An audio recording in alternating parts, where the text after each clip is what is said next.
Merhaba arkadaşlar, kanalıma hoş geldiniz. Bugün sizlerle bu güzel şekeri öreceğiz. Bir avuç büyüklüğünde böyle bir oyuncağımız var. Bugün bunu örelim istedim birlikte. Ee, Bu sefer kullanacağım renk pembe olacak. Bu gayet kolay, çok basit. Yeni başlayan arkadaşları düşünerek bununla başlamak istedim. Çok kolay. İki renge ihtiyacımız var. Ana renk olarak gagamız için turuncu, ayaklarımız için de siyah gerekli. Şöyle koyalım şunu. Ben Alize Cotton Gold kullanacağım. Bu pembenin rengi 33. Bir de beyazımız var. Bu da renk numarası 55. 2,5 milim tığ kullanacağım. Beyaz ipliğimi alıyorum. İlk önce şu kafa kısmını yapacağız. Bir tek kafada beyaz kullanacağız zaten. Gövde, kanatlar ve kafasının üstündeki başlık kısmı zaten öreceğiniz renkle yapılacak. Sihirli halkayla başlıyoruz. Ben bu şekilde yapıyorum. Tekrar göstereyim. İpin ucunu tutuyorum. Ve bu şekilde ikiye katlıyorum. Şurada gördüğünüz gibi bir X harfi oluştu. Tığımı halkanın içinden geçirip ilmeğimi çekip bir zincir atıyorum. Ve 6 tane sık iğne ile başlıyoruz. 6 tane sık iğnemizi halkamızın içine örüyoruz. 1 2 3 4 5 6. İpin ucunu tutarak halkayı kapattım. İşaretleyici kullanmak istemezseniz diğer renginizle bir parça ip kesip ilmek arasına koyabilirsiniz, sıramızı şaşırmamak için. Şöyle ikinci sıraya geçmeden önce koyalım şu şekilde. Evet, şimdi bu sırada 12 tane V, yani arttırma yapacağız. Her sık iğneye 2 batacağız.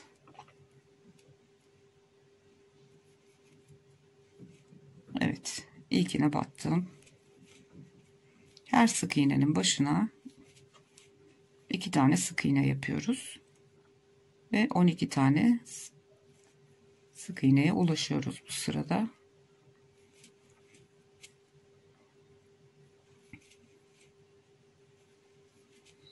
Dilediğiniz marka koton ipi kullanabilirsiniz. Hiç fark etmez. Sadece koton iplik olması yeterli. Çocuklarımızın sağlığı için tüylenmeyen ipe ihtiyacımız var. Evet, ikinci sıramızı bitirdik. İpi tekrar arkaya aldım, sıra başına. Şimdi bu sırada bir tane sık iğne, bir tane arttırma yapacağız. Bir sık iğne ördüm, ikincisine 2 tane, bir tek bir çift örüyoruz bu sıramızda.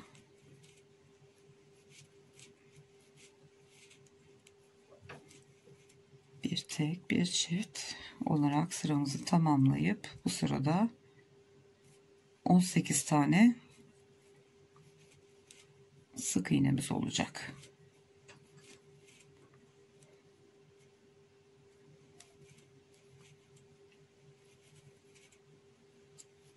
Evet, sıranın sonuna geldik. Üçüncü sıramızı da bitirdik. Şimdi ipliğimi tekrar ön tarafa aldım, sıra başımı kaybetmemek için. Şimdi 2 tek bir çift yapacağız bu sırada. 2 tane tek örüyorum. Üçüncüsüne çift batıyorum. Bir tek, 2 tek, üçüncüsüne çift. Bu sırayı bu şekilde 2 tek bir çift olarak örüp gelelim. Evet, dördüncü sıramızda ördük. 2 tek bir çift olarak ördük ve 24 tane sık iğnemiz olacak şimdi bu sırada. Beşinci sıramızda 3 tek bir çift yapıyoruz. 1 2 3 tane tek, bir tane çift, 3 tane tek, bir tane çift. Bu sıramızda bu şekilde bitirelim. Sıra sonunda 30 tane sık iğnemiz olacak. Evet, 5. sıramızı da bitirdik. 30 tane sık iğnemiz var. Şimdi 6. sıramızda 4 tane tek, bir tane çift örüyoruz. 4 tane tek ördüm. Bir tane de çift ördüm. Gördüğünüz gibi arttırmalar hep aynı yere denk geliyor. Şu şekilde belli ediyor zaten kendini. 4 tane tek, bir çift olacak bu sırada. Ve sıra sonunda toplamda 36 tane sık iğnemiz olacak. Bu sırayı da 4 tek bir çift olarak örelim.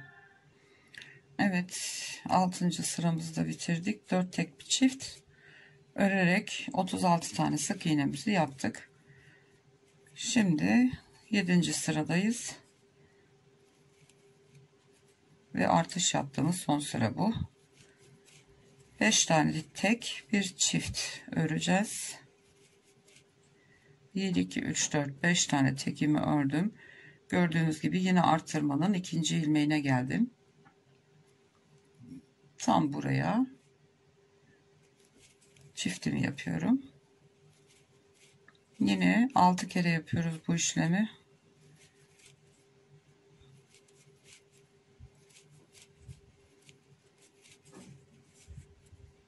...42 tane sık iğnemiz olacak sıranın sonunda.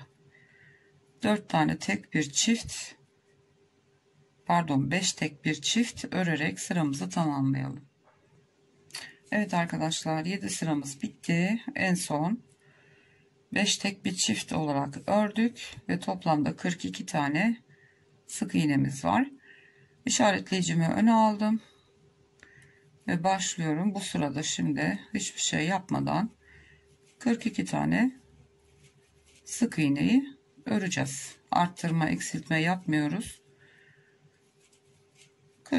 42 tane sık iğneyi düz örüp gidiyoruz. Ve bunu 7 sıra öreceğiz bu şekilde. Yani 7. sırayı ördük. 8 ve 14. sıra araları 8 ve 14'te dahil olmak üzere toplamda 7 sıra 42 sık iğneyi bu şekilde dönerek öreceğiz. Evet, 14. sıramı da ördüm. 8 ve 14 arası toplamda 7 sıra. Şu en son arttırma yaptığımız sıraydı. Onun üstünden itibaren 2 4 6 ve 7 sıra ördüm. 14 sıra bitti şu anda. Düz kısmımızı da ördük. Şimdi kesmeye başlayacağız. Onun için de şimdi işaretleyicimi arka tarafa alıyorum. Ve başlıyoruz. Şimdi keseceğiz. 5 tane tek öreceğiz. 2 3 4 5, bir tane keseceğiz şimdi. Yanındaki sık iğnenin ilk katını, bir sonraki sık iğnenin de bana bakan taraftaki kanadını alıyorum ve ikisini birlikte örüp kesiyorum. Bir yanındakinden devam ediyoruz. 2 3 4 ve 5 ve kesiyorum. İkinci kesmemi de yaptım. Bu şekilde 5 tane sık iğne örüp bir tane keseceğiz bu sırada. Ve 42'den 36'ya düşüreceğiz tekrar. Evet, kestiğimiz ilmekler belli oluyor zaten. Bakın şöyle görünüyor. Hafiften diğer sık iğnelerden ayrılıyor. 1, 2, 3, 4, 5 tane örüyoruz. Bir tane kesiyoruz. Bu sırayı bu şekilde örelim. Evet, son ilmeğimi de kestim bu sırada. İşaretleyiciyi öne alıyorum. Şimdi 4 tek bir eksilt yapacağız. Bu sırada 4 tane tek öreceğiz. Bir tane azaltacağız. Bu şekilde. Bir sonraki sırada 3 tek örüp bir azaltacağız. 2 tek bir azalt. 1 tek bir azalt. Sırasını örelim. En son ki sırada bütün kesmeleri 6 tane sürekli keseceğiz. Onu da birlikte yapıp kafayı bitiririz. Bu arada ağız kısmı daraldıkça içini de dolduralım. Lütfen şu şekilde boncuk elyaf kullanalım. Normal bu boncuk silikon elyaf. Yıkandı mı deforme olmuyor. O yüzden normal elyaf değil, bu şekilde boncuk silikon kullanırsanız çok iyi olur.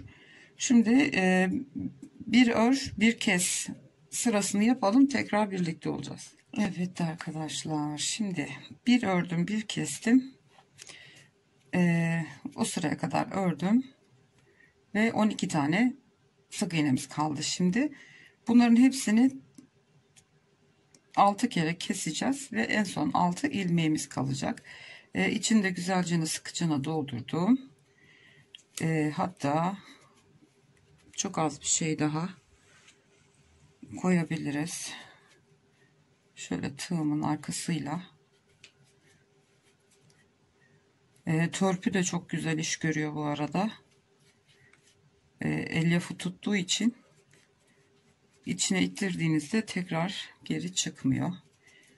Evet, gayet güzel. Şöyle en son bitirince elimizle iyicene bir şekil vereceğiz. Şimdi 12 tane sık iğnemiz kaldı demiştik. Ve şimdi hepsini kese kese 6 ilmeğe düşüreceğiz. İlk ilmeğimden itibaren ilk katını aldım. İkincisininkini de alıyorum ve kesiyorum. Son sıra olduğu için çok zorlanacağız tabi. Ve yanındakinin de bir katını alayım. İkinciyi kestik.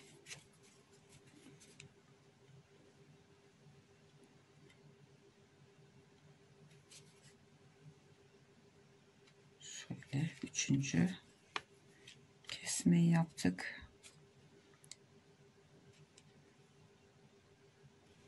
Bu da dördüncü kesmemiz.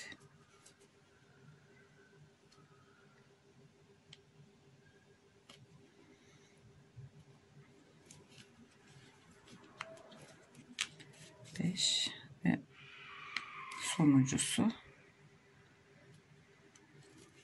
Evet, 6 tane ilmeğimizi kestik.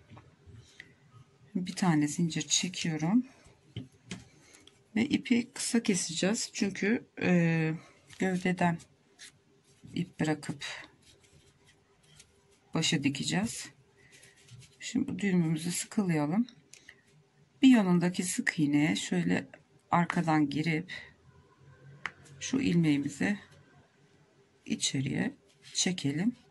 Şu sivrilik şurada kaybolsun. Bunu da şöyle aralara yedirebiliriz. Bunu böyle aralara yedirerek kaybedebiliriz ipimizi. Ve bunu kesip, evet, baş kısmımız bitti. Şimdi pembeyle öreceğim demiştim. Başlık kısmını öreceğiz şimdi. Şimdi 6 tane sık iğne örerek başlıyoruz yine. 2, 3, 4, 5, 6. İpimizi çekerek halkamızı kapatıyoruz. Aynı şekilde tekrar ediyoruz. 6 tane V yapacağız. Yani her sık iğneye çift batacağız. 6 sık iğne sayısını 12'ye çıkartacağız bu sırada. Her sık iğnenin tepesine 2 tane sık iğne yapıyoruz.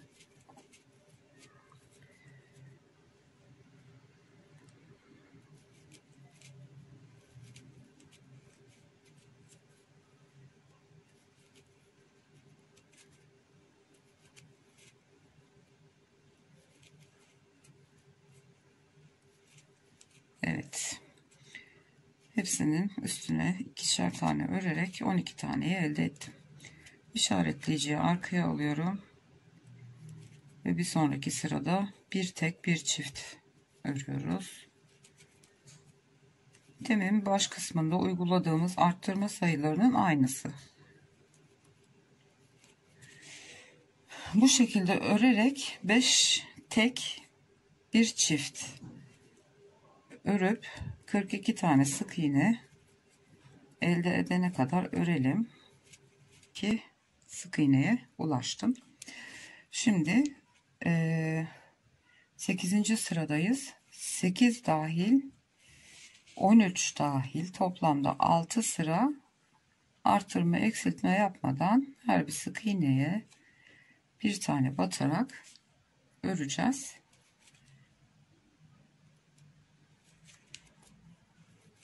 Hepsine bir bir batacağız. 13. sırada dahil toplamda 6 sıra. Bu şekilde 42 sık iğnemizi örelim. 6 sıra düz ördüm 42 ilmeği, sık iğnemi. Şimdi şu kılkasının üstündeki şu ayrıntıyı yapacağız beraber. Onun için de şimdi işaretleyicimizi çıkartabiliriz artık. Bununla işimiz bitti. Son arttırmamız buradaydı. 1 2 3 4 5 6 sırada düz ördük. Şimdi 9 tane sık iğne öreceğiz. 1 2 3 4 5 6 7 8 ve 9. Geri dönüyoruz. Dibine batmıyoruz. Bir yanındakine bir tane eksiltmiş oluyoruz yani. 1 2 3 4 5 6 1 2 3 4 5 6 7 tane sık iğne örüyoruz. Geri dönüyoruz. İlkine batmıyoruz. İkincisine batıyoruz. Sık iğnemizi yapıyoruz. 1 2 3 4 ve 5. Burada yine bir tane atladık. Dönüyoruz. İlkine değil, ikincisine batıyoruz. 1 2 ve 3.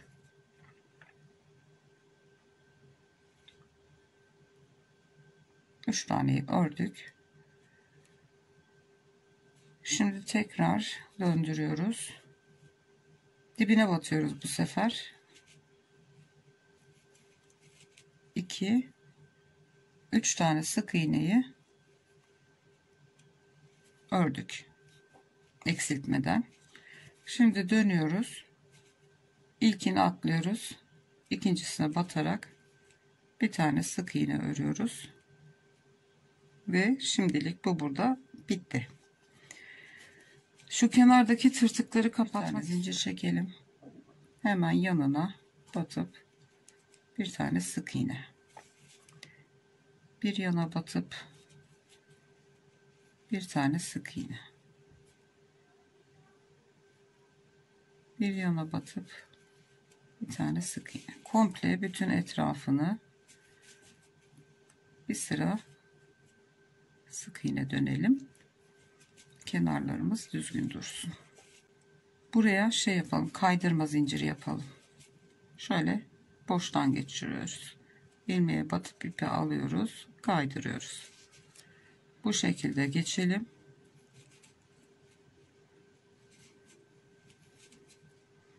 her ilmeğin içinden böyle kaydırma ilmeği yapalım. Şu diğer kısma kadar sık iğneyle. Şimdi şu ilk sıranın kenarından batıyorum. Normal sık iğne örüyorum gene burayı. Bir sonraki sıraya çıkıyorum. Bir sonrakine da şuradan batalım.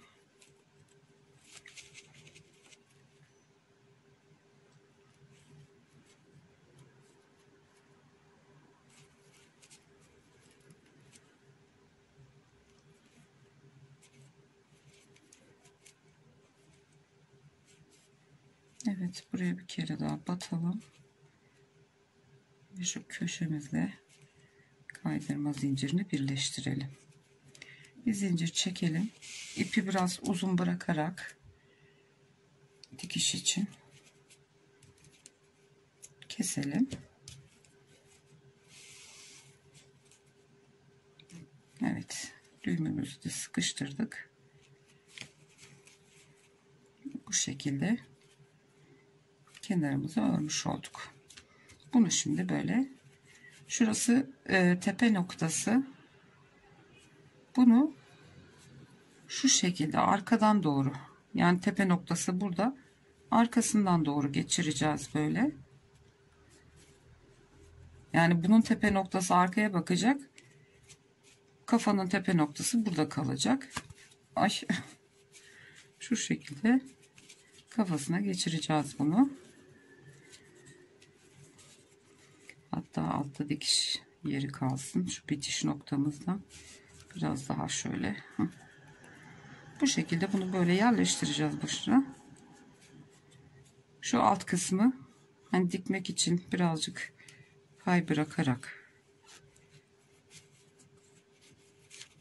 Evet. Bunu bu şekilde buraya dikeceğiz. Buraya da gagamızı dikeceğiz sonra. Evet. Bakın bunun kenarları şimdi ne kadar düzgün duruyor. Bunda yapmadım. Hani görebilmeniz için bakın farka. Evet, kafa kısmımızı bitirdik. Bunu şimdilik bir kenara koyabiliriz. Şimdi turuncu ipimizle hemen gagamızı yapalım. Turuncu olur, sarı olur, fark etmez. Sihirli halkamızı yapıyoruz. Ve içine 6 tane sık iğnemizi dolduruyoruz. Küçük olacağı için bunu örmesi biraz zorluyor insanı ama 1, 2, 3, 4, 5, 6. Evet, halkamızı kapattık. İlkine rahat batabilmeniz için şu ilk ilmeği böyle çekip uzatabilirsiniz. İlk ilmeği batıyoruz.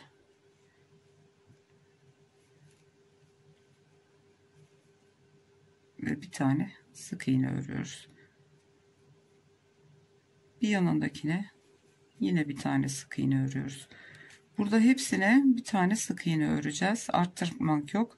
3 sıra 6 sık iğne olarak öreceğiz. Minik bir gagamız olacak.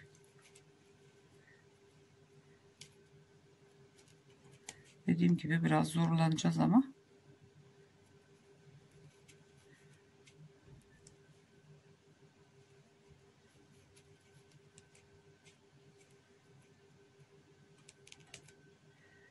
İki, 3, 4, 5, 6. Evet, ikinci sırayı bitirdim.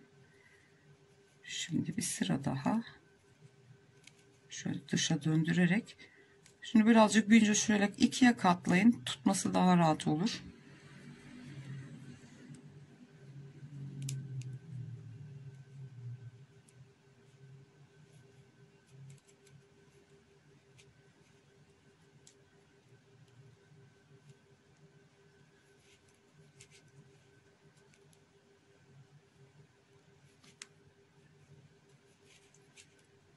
Bir tane daha öreceğim.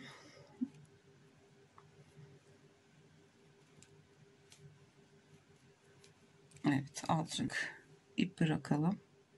Hemen zaten dikerken iki yanından tutturacağız. Bir tane ilmek çekip ipimizi çıkaralım. Şimdi gördüğünüz gibi böyle minnacık bir şey oldu bu. Şu içinin fazlalık ipini içine geri itelim.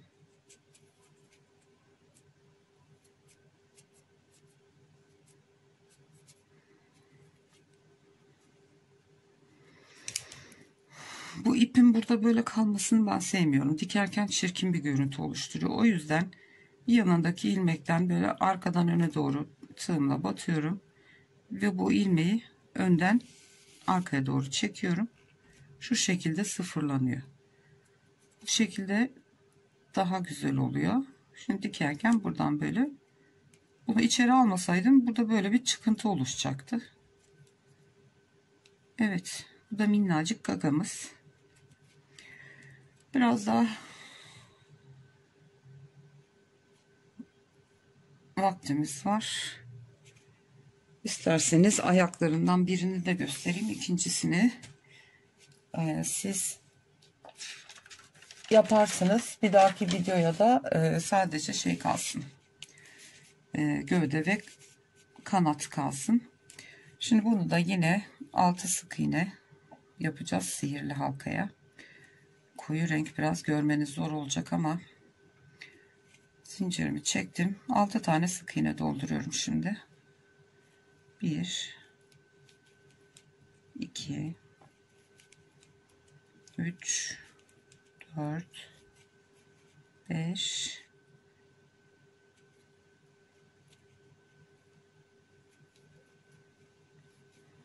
6. Halkamı kapatıyorum. Şaşırmamanız için isterseniz gene işaretleyeceğinizi koyun ikinci sıraya geçmeden. Şimdi her sık iğneye yine bir tane batarak 12 tane sık iğne yapacağız.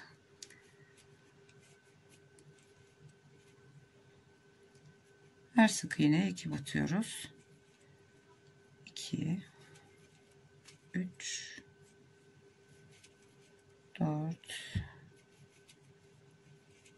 5 6 7 8 9 10 11 ve 12. Siyah olduğu için biraz zor görünecek ama şöyle hiç anlaşılmıyor biraz ama yapacak bir şey yok. Evet, şimdi bu sırada ben size hem öreyim hem söyleyeyim, yaptıklarımı siyahta görmeniz çok zor çünkü ilk sık iğneye hemen çift örüyoruz. Yanındaki ilk başlangıç sık iğnemize çift örüyoruz. Bir tane tek örüyoruz. Tekrar bir çift yapıyoruz. Bir tane tek örüyoruz. Üçüncü kez çift örüyoruz.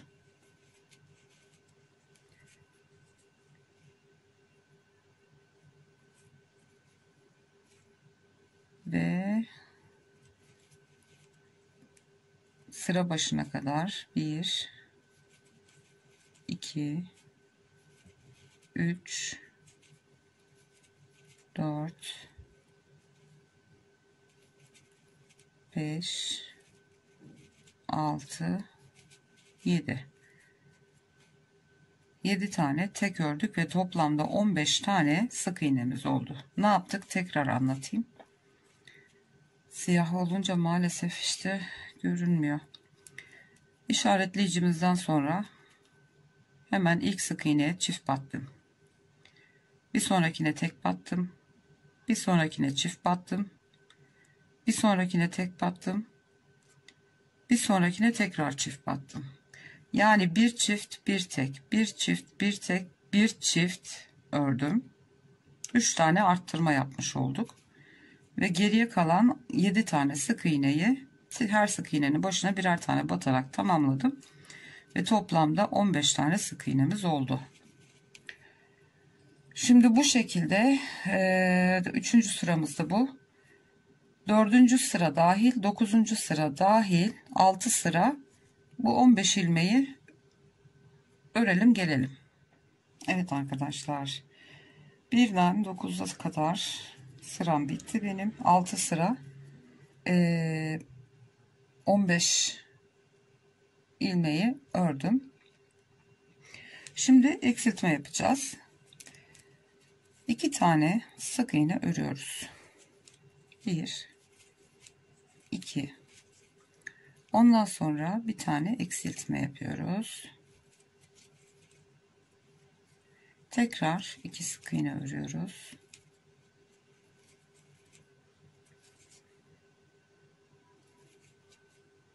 Bir iki eksilttim, bir iki tekrar eksiltiyorum.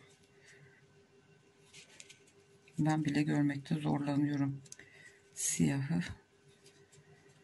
Gözler maalesef gidiyor 40'tan sonra.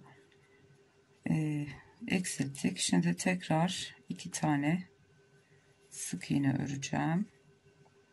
2 tane sık iğne örüyoruz, bir eksiltiyoruz sıranın sonuna kadar. 2 tane ördüm. Yine bir tane kesiyorum. Şurada sıra sonunda 3 tane sık iğne kalıyor. Onları normal, üçünü de tek tek örün. Şimdi bu sırada yine 2 tane sık iğne öreceğiz. Bir tane keseceğiz. 1 2 ördüm. Tarif ederek örmeye çalışıyorum. Siyahta görünmediği için 2 tane ördüm, bir kesiyorum şimdi.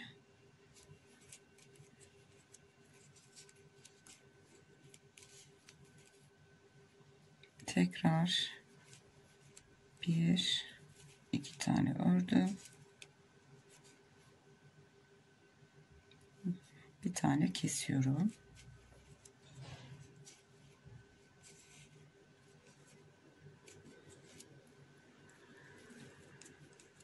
Bir, 2 tane ördüm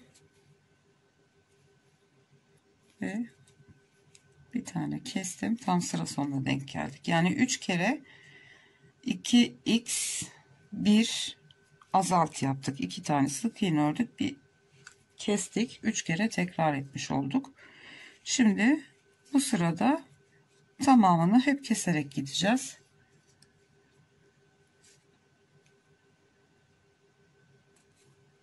Hep keseceğiz burada. 2 ilmeği tek katına alarak gizli bir eksiltme yapıyorum. Bir tanesini kestim. İkinciyi kestim.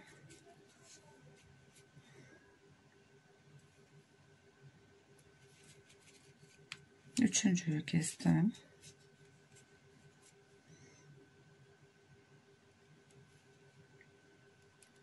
Dördüncü. Burada zaten tek bir tane kalıyor. Onu da hemen şöyle bir tane kaydırma ilmeği yapıp bir zincir çekip ipi birazcık uzunca bırakarak keselim. Ve ilk ayağımız bitmiş oldu. Bunun aynısından bir tane daha örelim. Ondan sonra ikisini şöyle hafif ayrı koyarak dikeceğiz. Arkadaşlar, bu videoyu daha fazla uzatmayayım. Diğer videomuzda kanadını ve gövdesini öreceğiz. 2 bölüm halinde. Bir sonraki videoda görüşünceye kadar kendinize çok iyi bakın. Kanalıma abone değilseniz lütfen ücretsiz olarak abone olabilirsiniz.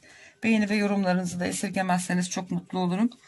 Şimdilik hoşça kalın.